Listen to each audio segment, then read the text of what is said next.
Live from Frankfurt, the day after the European Central Bank decision, this is Daybreak Europe. I'm Lizzie Burden with your top stories. Feeling fragile. Global equities primed to slide lower after a bruising three-day tech rout. Silver and Bitcoin edge higher in volatile trading.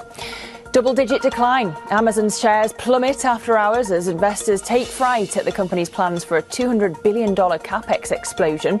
Plus, oil traders on tenterhooks as the US and Iran sit down for nuclear talks in Oman today.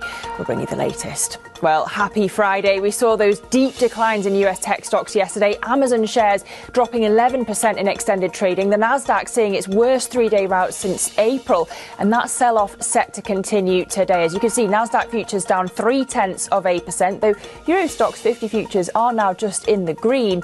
But dramatic moves on Bitcoin. It had tumbled to nearly $60,000, less than half its peak price in October. Pairing those losses now are at $66,407 a token, up 5.2%. IRNA saying that the talks are going to focus on broad topics rather than technical issues. Then at 3 p.m. London time out of the US, we get the University of Michigan sentiment data for February, consumer sentiment.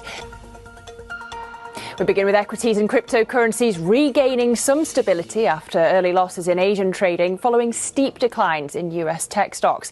Let's take the temperature in these markets. We could go to Winnie Su in Hong Kong. Winnie.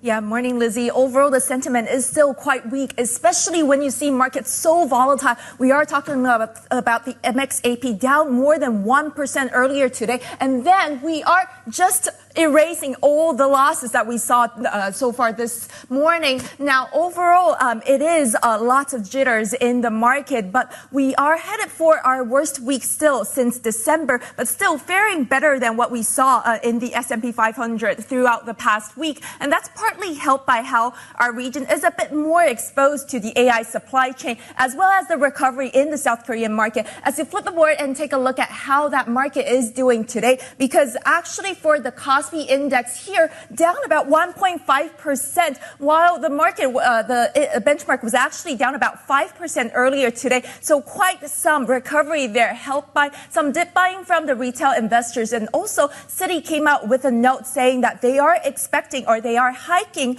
the target price for the Kospi index to 7,000 by the target price for this year. And that's about 40% from that current level, talking about the benefits from corporate governance and also the strong exports.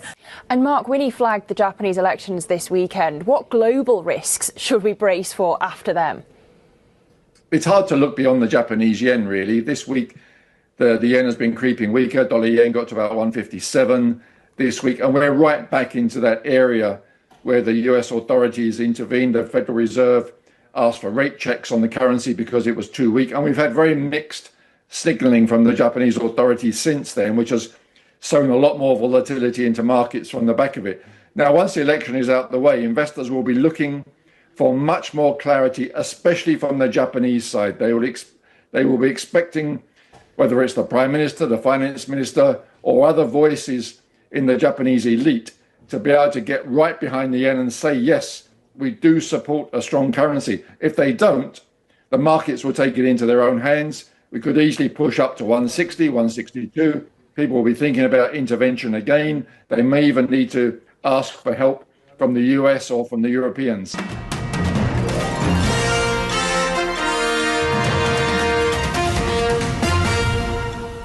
I think there is, a prospect of, some further